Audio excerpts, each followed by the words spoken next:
ശ്രീ അനീഷ്, താങ്കളുടെ പിതാവിനെ ഈ സംഘം, ഈ കോക്കസാണ് വധിച്ചത് എന്ന സംശയം താങ്കൾക്കുണ്ടാവുന്നത് എന്തുകൊണ്ടാണ്? അപ്പോൾ താങ്കൾ പറയുന്നുണ്ട് നിങ്ങൾക്ക് അവിടെ സ്ഥലമുണ്ടായിരുന്നു, ആദ്യഘട്ടത്തിൽ ഈ മാഫിയ സംഘം ഒന്ന് വിരട്ടി 20 ഏക്കർ സ്ഥലം ചുളുവിലയ്ക്ക് അവർ സ്വന്തമാക്കി, അടുത്ത 20 ഏക്കറിനായി അവർ ഈ രീതിയിൽ സമ്മർദ്ദം ചെലുത്തുന്നുണ്ടായിരുന്നു താങ്കളുടെ പിതാവിനെ.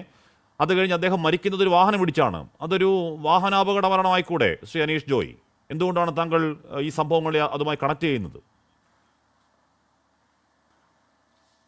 ഒരു കാരണവശാലും അതൊരു വാഹന അപകടമല്ല സാറേ.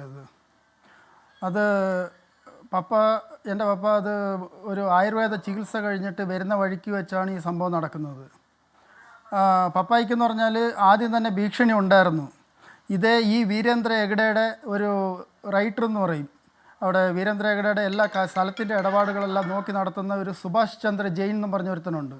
അവൻ കണ്ടിന്യൂ എൻ്റെ പപ്പായെ വിളിച്ച് ടോർച്ചർ ചെയ്യുന്നുണ്ടായിരുന്നു. ഈ സ്ഥലം ബാക്കി കിടക്കുന്ന 20 ഏക്കർ സ്ഥലം വന്ന് എഴുതി തരണമെന്നും പറഞ്ഞ് കണ്ടിന്യൂ ടോർച്ചർ ഉണ്ടായിരുന്നു. പപ്പ ഈ കാര്യം വീട്ടിൽ നമ്മുടെ അടുത്ത് പറഞ്ഞതുമാണ്, സുഭാഷ് വിളിക്കുന്നുണ്ടെന്ന്. അത് കഴിഞ്ഞ് പപ്പ ഇത് എഴുതി തരികയില്ല എന്ന് പറഞ്ഞു കഴിഞ്ഞപ്പോഴാണ് അവർക്ക് പിന്നെ വാശിയായി പപ്പായെ ആക്സിഡൻറ്റ് ചെയ്ത് കൊല്ലുന്നത്. ആക്സിഡൻറ്റ് ചെയ്ത് കൊന്നു.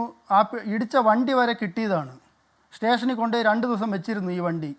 അത് കഴിഞ്ഞ് അവിടുന്ന് ആ വണ്ടി വിട്ടയക്കുന്നു. അന്ന് അവിടെ ഇരുന്ന SI തന്നെ എൻ്റെ അടുത്ത് പറഞ്ഞിട്ടുണ്ട്, ഇതിൻ്റെ പുറകിൽ വലിയ ടീമുണ്ട്, നീ ഇനി ഈ മാറ്ററുമായിട്ട് വരണ്ട.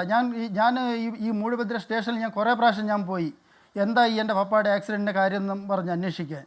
അന്ന് അവിടെ ചെന്ന് ലാസ്റ്റ് മൂമെൻറ്റിലാണ് SI അവിടെ ഇരുന്ന ഒരു സബ് ഇൻസ്പെക്ടർ തന്നെ എൻ്റെ അടുത്ത് പറയുന്നു, നീ ഇനി ഈ കാര്യവും പറഞ്ഞുകൊണ്ട് വരണ്ട, ഇതിൻ്റെ പുറകിൽ വലിയ ടീമുകളുണ്ട്, നീ ഇനിയും കൂടുതലായിട്ട് വന്നാൽ നിൻ്റെ ജീവനും അപായമുണ്ട്, നിന്നെ ഇവർ കൊലപ്പെടുത്തും എന്നോട് സ്ട്രോങ് ആയിട്ട് തന്നെ SI എൻ്റെ അടുത്ത് പറയുന്നു. അപ്പം തന്നെ നമുക്ക് ചിന്തിച്ചൂടെ സാറേ, ഇതിൻ്റെ പുറകിൽ വലിയ ടീമെന്ന് പറഞ്ഞാൽ ആരാണ്? ഈ സ്ഥലത്തിൻ്റെ ഇടപാടുമായിട്ട് ഇത് മെയിനായിട്ടുള്ളത് ഈ വീരേന്ദ്ര ഹെഗ്ഡെ തന്നെയാണ്. വീരേന്ദ്ര ഹെഗ്ഡെ, പുള്ളിയുടെ അനിയൻ ഹർഷേന്ദ്ര ഹെഗ്ഡെ. ഈ ഹർഷേന്ദ്ര ഹെഗ്ഡെ എന്ന് പറയുന്ന ആളാണെന്ന് താങ്കൾക്ക് നല്ല ബോധ്യമുണ്ടതാകുമല്ലോ. എല്ലാ രാഷ്ട്രീയ പാർട്ടികൾക്കും പ്രിയങ്കരനായ ആളാണ്. നിലവിൽ രാജ്യസഭാ MP ആണ് എന്ന് പറഞ്ഞാൽ ഏതെങ്കിലും രാഷ്ട്രീയ പാർട്ടി അല്ല, രാഷ്ട്രപതി നോമിനേറ്റ് ചെയ്ത രാജ്യസഭാ MP ആണ്. ഏതാണ് നമ്മൾ RSS നേതാവിനെ നോമിനേറ്റ് ചെയ്തതുപോലെ രാഷ്ട്രപതി നോമിനേറ്റ് ചെയ്ത ഒരു രാജ്യസഭാ MP ആണ് കേട്ടോ ഈ വീരേന്ദ്ര ഹെഗ്ഡെ. വീരേന്ദ്ര ഹെഗ്ഡെയുടെയും താങ്കൾ ഈ പറഞ്ഞ അദ്ദേഹത്തിന്റെ സഹോദരൻ ഹർഷ അല്ലേ, അദ്ദേഹത്തിന്റെ പേരും പറഞ്ഞു പോരുത് എന്നാണ് ഈ പറയുന്ന ഇറങ്ങിയ ഉത്തരവിൽ പറയുന്നത്. ശക്തരാണ് താങ്കൾ സംസാരിക്കുന്നതിരെയുള്ള ആളുകൾ, ശക്തരാണ്.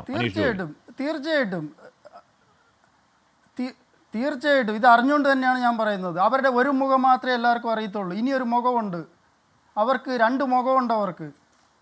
അത് എല്ലാവർക്കും അറിയാവുന്ന കാര്യമാണ്. ഈ ധർമ്മസ്ഥലം എന്ന് പറയുന്ന ഗ്രാമത്തിൽ ആരും ഈ ധർമ്മസ്ഥലം തന്നെ പോലും ആരും പറയാൻ പേടിക്കും. അത് കഴിഞ്ഞിട്ട് വീരേന്ദ്ര ഹെഗ്ഡെ എന്നൊരു പേര് പോലും ആരും പറയാറില്ല അവിടെ, പറഞ്ഞാൽ പ്രശ്നമാണ്. ഇതെല്ലാം ഞാൻ ആ നാട്ടിൽ ജനിച്ചു വളർന്ന ഒരു വ്യക്തിയാണ്. ഞാൻ ആ നാട്ടിൽ ജനിച്ചു വളർന്ന, ഇതേ ധർമ്മസ്ഥലത്ത് ജനിച്ചു വളർന്ന അതേ സ്കൂളിൽ പഠിച്ചവനാണ് ഞാൻ. അവിടെ അതെന്ന് പറഞ്ഞാൽ അതൊരു ഗുണ്ട സാമ്രാജ്യം പോലെയാണ് അവിടുത്തെ സംഭവങ്ങൾ. എൻ്റെ വല്യപ്പനെ തന്നെയാണ് അവിടെ ഇവരുടെ അന്ന് സ്റ്റേഷൻ ഇല്ല അവിടെ. ആ സ്റ്റേഷൻ ഇല്ലാത്ത കാലത്ത് എൻ്റെ വല്യപ്പനെ അവിടെ ഈ വീരേന്ദ്ര ഹെഗ്ഡെയുടെ വീടെന്ന് പറയും, അവിടെ ആ നാട്ടിൽ ബൂടെന്ന് പറയും, ആ ബൂടി കൊണ്ടുപോയിട്ടിട്ട് നേരം വെളുക്കുന്നിടം വരെ ഇട്ട് അടിച്ചതാണ് ഈ സ്ഥലത്തിന് വേണ്ടിയിട്ട് ആദ്യകാലങ്ങളിൽ. ഇപ്പോൾ ആ സ്ഥലം ആരുടെ കയ്യിലാണ്? ഇതൊക്കെയാണ് അവിടെ.